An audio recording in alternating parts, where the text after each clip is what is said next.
अस्सलाम वालेकुम dear friends, क्या आपको पता है लाइट ईयर क्या है? लाइट ईयर असल में डिस्टेंस का यूनिट है, मगर हमें लाइट ईयर के बारे में मजीद जानने के लिए हमें पहले डिस्टेंस को समझना होगा, उसके बाद उसके बाकी यूनिट को समझना होगा, उसके बाद हमें पता चलेगा कि लाइट ईयर असल में क्या है। इसलिए इस वीडियो को शुरू करते हैं। सबसे पहले डिस्टेंस। डिस्टेंस असल में होता है एक पॉइंट से लेकर दूसरे पॉइंट के बीच में जो भी गैप होता है उसे हम डिस्टेंस कहते हैं। यानी हम एक पॉइंट से कोई भी लाइन लेते हैं, मगर रैंडम लाइन हो, जरूरी नहीं है कि सीधी लाइन हो, कोई भी लाइन हम कहीं से भी ड्रॉ करके दूसरे पॉइंट पर ले जाएंगे। यानी वो लाइन जो होगी एक पॉइंट से लेकर दूसरे पॉइंट तक, उसमें जो भी फासला होगा उसे हम डिस्टेंस कहेंगे। उसके बाद दूसरा होता है डिस्प्लेसमेंट। डिस्प्लेसमेंट असल में होता है दोनों पॉइंट के बीच में जो शॉर्टेस्ट पॉसिबल डिस्टेंस होगा उसे हम डिस्प्लेसमेंट कहते हैं।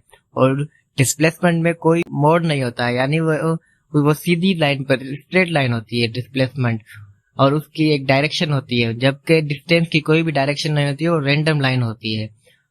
उसके अलावा डिस्टेंस को हम स्केलर क्वांटिटी कहते हैं और डिस्प्लेसमेंट को हम वेक्टर क्वांटिटी कहते हैं। ये फिजिकल दो क्वांटिटीज होती हैं, एक स्केलर होती है और एक वेक्टर होती है। स्केलर क्वांटिटी में कोई भी डायरेक्शन नहीं होती, जबकि वेक्टर क्वांटिटी में डायरेक्शन होती है। मगर इन दोनों का यूनिट, एसआई यूनिट, वो मीटर है।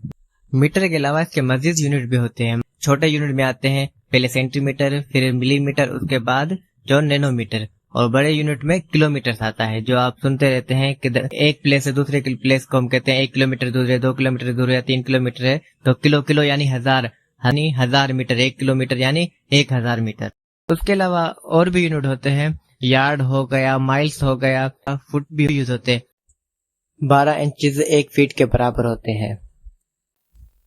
मगर हमारी जमीन पर यानी अर्थ पर जो अक्सर यूनिट इस्तेमाल होता है वो किलोमीटर इस्तेमाल होता है, क्योंकि मैक्सिमम किलोमीटर्स में ही डिस्टेंस होते हैं। 1000 किलोमीटर, 2000 किलोमीटर या 5000 किलोमीटर या 50,000 किलोमीटर, यानी किलोमीटर्स में होते हैं, उससे ज्यादा नहीं होते। मगर जब हम हमारे सोलर सिस्टम की बात करें तो वहां पे ये किलोमीटर बहुत ज्यादा किलोमीटर हो जाते हैं। जैसे हमारा सूरज हमसे तकरीबन 15 करोड़ किलोमीटर दूर है, और इसी डिस्टेंस को हम एस्ट्रोनॉमिकल यूनिट भी कह सकते हैं। यानी 15 करोड़ होता है 1 एस्ट्रोनॉमिकल यूनिट, यानी सूरज से लेकर जमीन तक जो डिस्टेंस होता है उसे हम एस्ट्रोनॉमिकल यूनिट कहते हैं। तो इस हवाले से हम देखें कि हम किलोमीटर में यहाँ नहीं नाप सकते, तो हमें एक और यूनिट इस्तेमाल करना पड़ेगा। यहाँ पर इस्तेमाल होता है एस्ट्रोनॉमिकल यूनिट। हमें हमारे सोलर सिस्टम के जो भी डिस्टेंस होते हैं उसे हम AU में नापते हैं। मगर जब हम एक सितारे से दूसरे सितारे की बात करें तो फिर ये यूनिट भी बहुत कम पड़ जाता है। उसके बाद हमारा इस्तेमाल होता है लाइट ईयर। वो डिस्टेंस जो लाइट एक साल में कवर करे, यानी अगर हम लाइट ऑन करें उसके बाद एक साल में लाइट जितना भी ट्रेवल करेगी उस सारे डिस्टेंस को हम एक लाइट ईयर कहेंगे।